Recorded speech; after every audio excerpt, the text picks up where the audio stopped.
In today's video, traders, I'm going to teach you about the RSI, the Relative Strength Index, some ways that you can trade it more successfully, and why it's my personal favorite trading indicator. Let's get into today's video right now.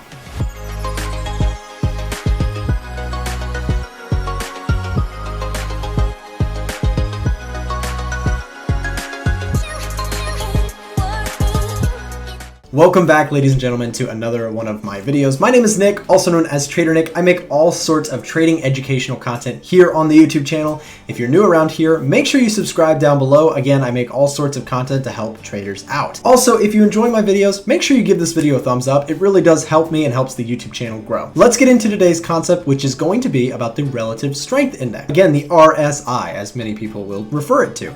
Now, here's the thing about the Relative Strength Index. It is an indicator, and sometimes people will say you should never trade indicators. They're just kind of a breakdown of price, right? You should just look at price. And while I somewhat agree, I do love price action. Price action is my primary way of looking at the markets from a technical perspective. I still think that indicators do have a place in everything trading. Now, the Relative Strength Index, again, as I mentioned, is my favorite indicator when trading the markets. Now, you may ask why, and you may ask, well, if you like price action, why would you use an indicator? The reason I like the Relative Strength Index is because although it is kind of a breakdown of what's already happened in terms of price, it is also a good kind of filter to add to my trading to look for some better than other trading setups. Sometimes just looking at price, again, there's ways to only look at price, but if you more like to have some sort of breakdown of what's happening in the price, an indicator does have a good place for you.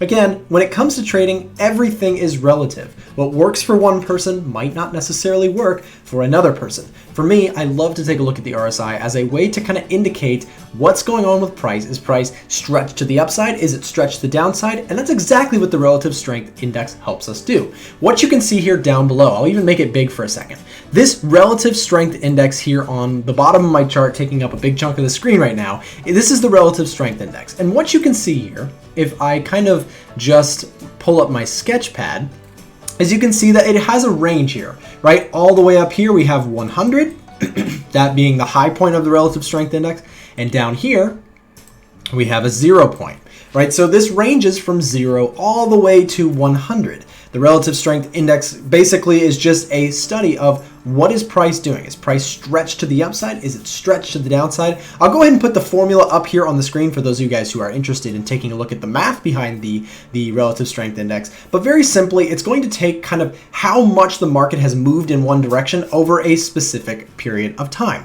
Now, what I want to add to that is right now, you can see I am using, you can see it hopefully if you zoom into the screen, a Relative Strength Index of a 7 period. That is my personal favorite when it comes to the RSI, but the period, which you can set in kind of your MetaTrader settings or your TradingView settings, wherever you're looking at your charts, you can change that to whatever you like. It's not necessarily perfect either, whether you're using the 7 period or the 14 period or the 28 period or the 93-48 period, doesn't matter what you use. Every period has strengths and it has weaknesses. I don't use the Relative Strength Index as a massive predictor of the market's next move. I use it as a filter to look for stretched markets versus markets that may be, oversold, overbought, right? That's what I'm using the RSI to do, right? It's going to help me find stretched markets at levels where we may see potential reversals or even trend continuation. More on that later. Make sure you stay tuned to the end of this video. I'm going to deep dive on the RSI again and why it's my favorite currency trading indicator.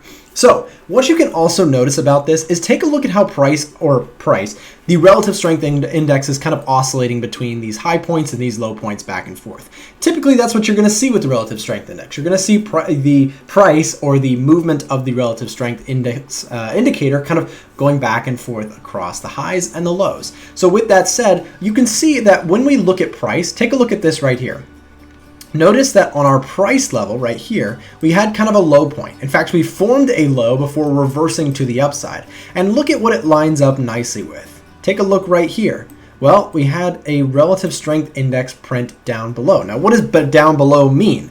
Well, again, this is the 30 level. Remember we talked about the 100 and the 0 level? Well, there's also the 70 and the 30. Now these are the standard levels, and these, just like the period that you're looking by the way, the period that you're looking by is going to be how many bars back you're looking, right? So if you're looking back 7 bars, it's going to take the last 7 bars from the current price, and it's going to calculate the calculation that we showed on the screen earlier. So with that said, when we have a print below the 30 period, or I'm sorry, the 30 level, this is considered oversold. Right, so what you'll see is that, again, lining up price with our relative strength index, you can see that price was relatively oversold. And that's exactly the words to use, relatively oversold. So in this last bars, right, in this last section that the 7 periods of bars that the relative strength index was using to compute this, it determined that there was a oversold status of this market. And in fact, in this case, and in many cases, this was a great little indication that overall the price was stretched to the downside and we may have seen a reversal. And look at that, we did see one. Now, is it going to be perfect? No. If I tried to get on here and tell you that this was going to be perfect, I'd have 100 comments down below telling me I'm an idiot. But what I'm telling you is that the relative strength index is a one kind of piece of the puzzle to putting together trading strategies if you like it. Again, I personally do like it, and some other people might disagree with me. But let's push on and let's continue a little bit deeper into some more examples. So we talked about this one, right? We printed oversold, that's the term we're going to use, right? Oversold under that 30 level. So we saw that happen. And what did we see? Well, we saw a nice little rally here. As price was stretched to the downside, we see price make its way back up and kind of return to normal. A lot of times when price gets too stretched, the relative strength index will kind of help us to see that. And then the price, a lot of times, will return, right? Or kind of retrace. Now, next up, let's take a look at another example, this time on the overbought level. Look at how price did continue to rally, but then at some point, buyers got tired and sellers stepped in again. Right here, look at what we see on the relative strength index. Take a look there.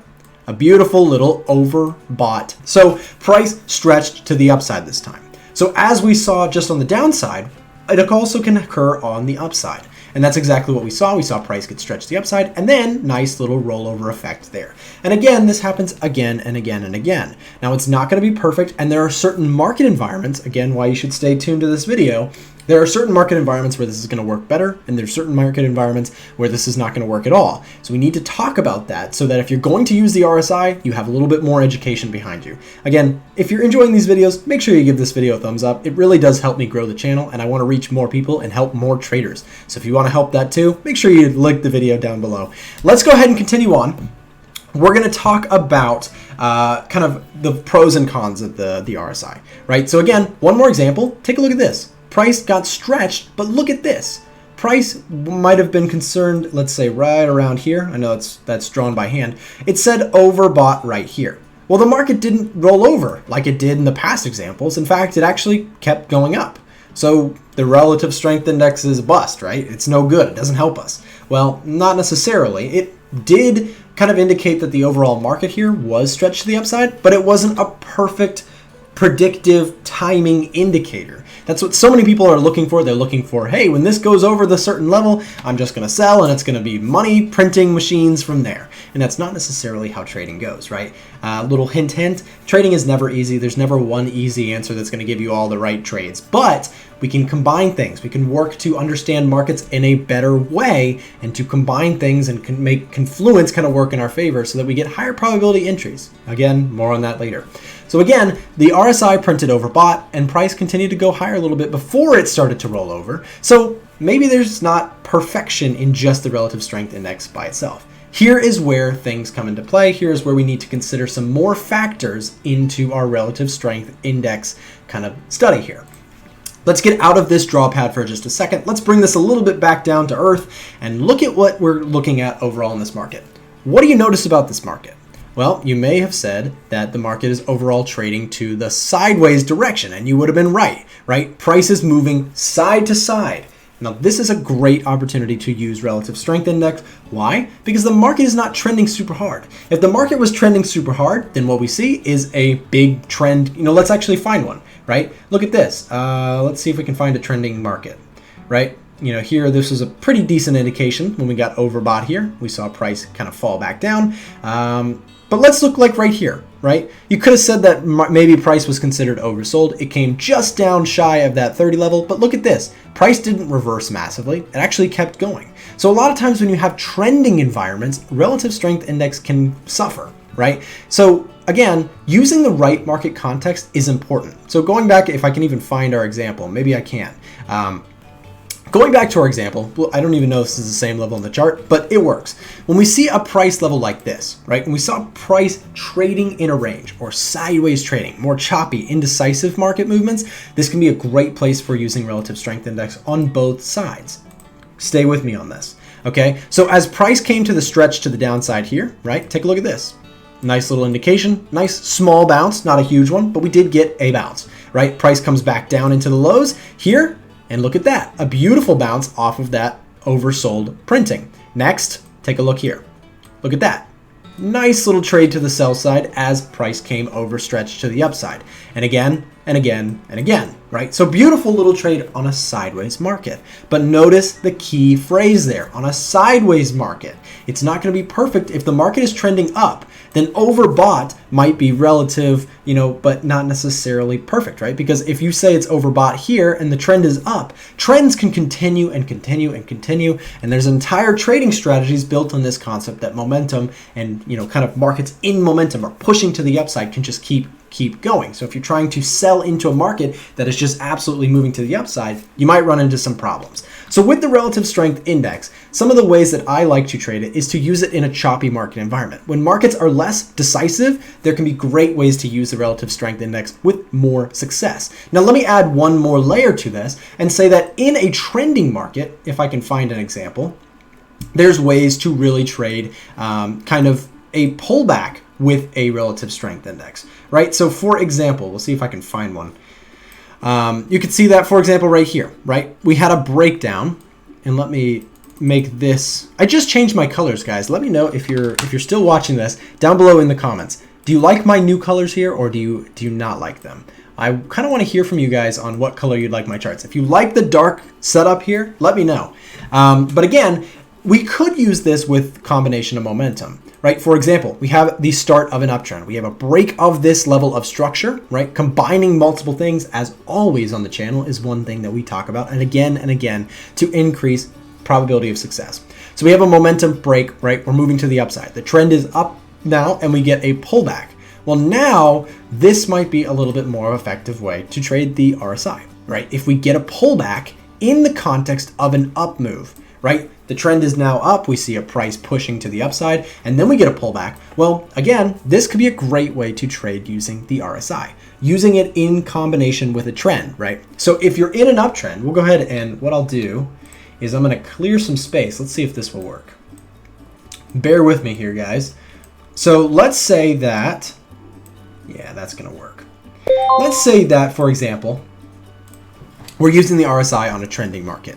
If the market is trending to the upside, right, we don't necessarily want to try and fight the highs, right? We don't want to try and sell these. Although we might be able to catch a little bit of the retracement, we want to look for the bigger opportunities, which is going to be in combination with the trend. So something like this, right? Pullbacks might be a great way. Let's say that this is RSI. Again, please forgive my hand drawing here. I'm doing this all on the fly, so let's say that we have the RSI down below. This is kind of our roadmap looking RSI, and price prints oversold here, right? So this might have been a beautiful trade, right? Combining the RSI with an uptrend could give us a higher probability of success. More factors are using Fibonacci retracements, using candlestick patterns, using support and resistance. All of these things combined with relative strength index give us a better chance of success, and that's when I like to use the relative strength index. I don't like to use it just by itself. I like to use it to help me filter for stretched trades that may be overbought or oversold, or we might see a reversal soon, in combination with other technical factors, oftentimes involving price action or some sort of momentum trade, right? That kind of thing, relative strength index has a place. It's one of my favorite indicators for that reason. It really does help me to filter out some of the clean trades from the ugly trades. Guys, if you got something out of this video, thank you so much for tuning in. I hope you'll check out some more of these videos that I have on the channel, and also subscribe and like the video down below if you have not already. Guys, have a great rest of your day, and we'll see you on the next one.